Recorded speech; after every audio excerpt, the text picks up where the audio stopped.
Prime Minister, I guess tomorrow, a little bit tomorrow and the next day. And we're going to do some great things. Do you have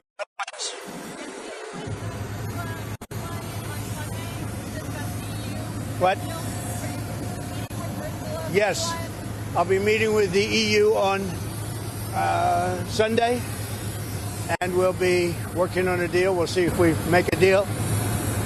Ursula will be here, highly respected woman, so we look forward to that. That'll be good.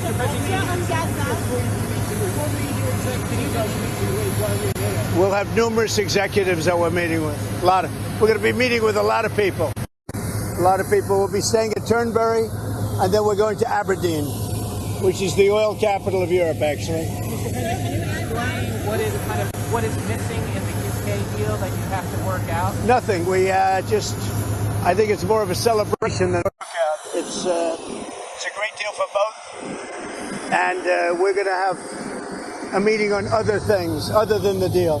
The deal is concluded.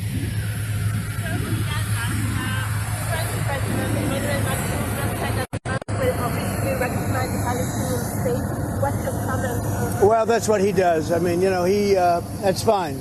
If he does that, that's up to him. It's not up to me. I'm with the United States. I'm not with France. And the humanitarian situation in Gaza, we hear very dire warnings about. I think it's terrible what happened with Hamas. They tapped everybody along, and we'll see what happens. We'll see what response Israel has to that. But it's getting to be that time. What is left to work out? What are the final sticking points? I don't know. With the European Union, I think we have a good 50-50 chance. That's a lot.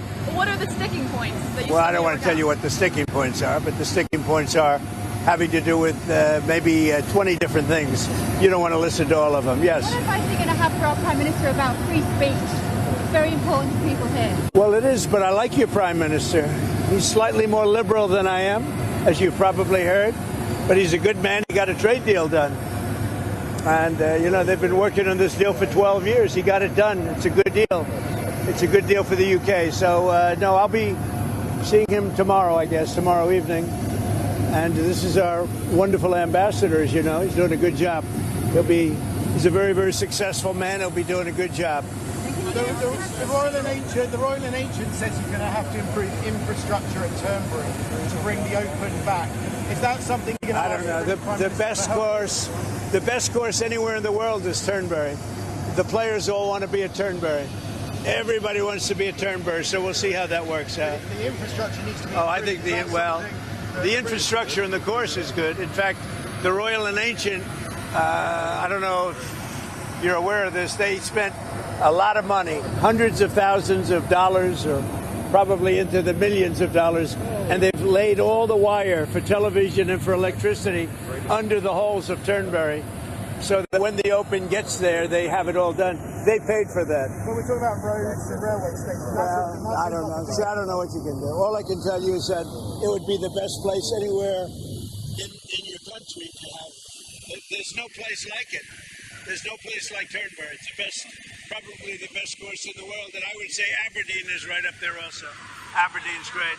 And while we're here, I'll be with my son, and he's going to cut a ribbon for the second course at Aberdeen, which is just about equal to the first. I mean, it's going to be a battle. As you know, they're very highly rated. Yeah. And the second course is great. Sean Connery helped get me the permits. If it weren't for Sean Connery, we wouldn't have those great courses. No, I was never. Did you ask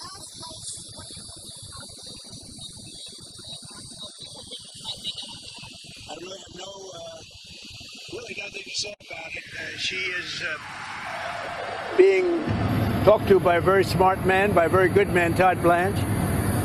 And I don't know anything about the conversation. I haven't really been following it. A lot of people are asking me about pardons. Obviously, this is no time to be talking about pardons. A lot of people have asked about pardon. This is just not a time to be talking about pardons.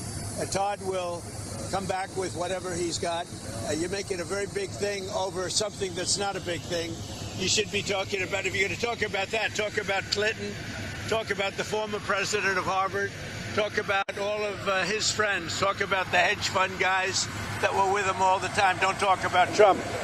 What you should be talking about is the fact that we have the greatest 6 months in the history of a presidency, according to a lot of people.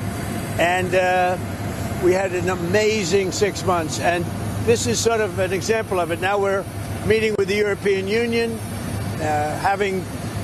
we're also meeting with, as you know, the head of UK, Prime Minister, and I look forward to that. But we're meeting, in terms of a deal, we're meeting with the European Union, and that would be actually the biggest deal of them all if we make it.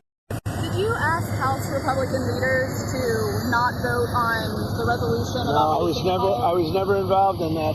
I'm focused on making deals. I'm not focused on conspiracy theories that you are. I mean, I watch you people. It's so sad.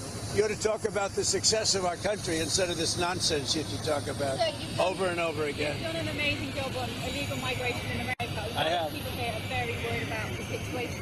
Record numbers. Well, I say two things to Europe. Stop the windmills. You're ruining your countries. I really mean it.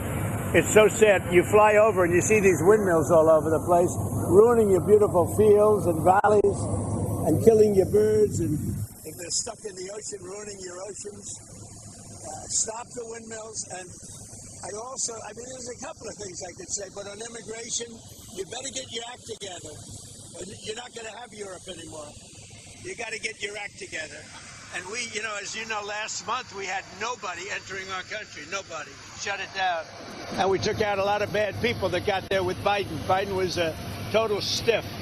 And what he allowed to happen, but you're allowing it to happen to your countries. And you got to stop this horrible invasion that's happening to Europe, many countries in Europe. Some people, some leaders have not let it happen. And they're not getting the proper credit they should. I could name them to you right now, but I'm not going to embarrass the other ones. But stop. This immigration is killing Europe.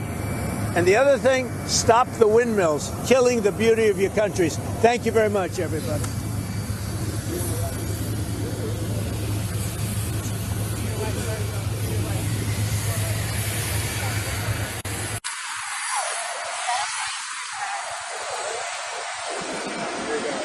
Last flip on the card.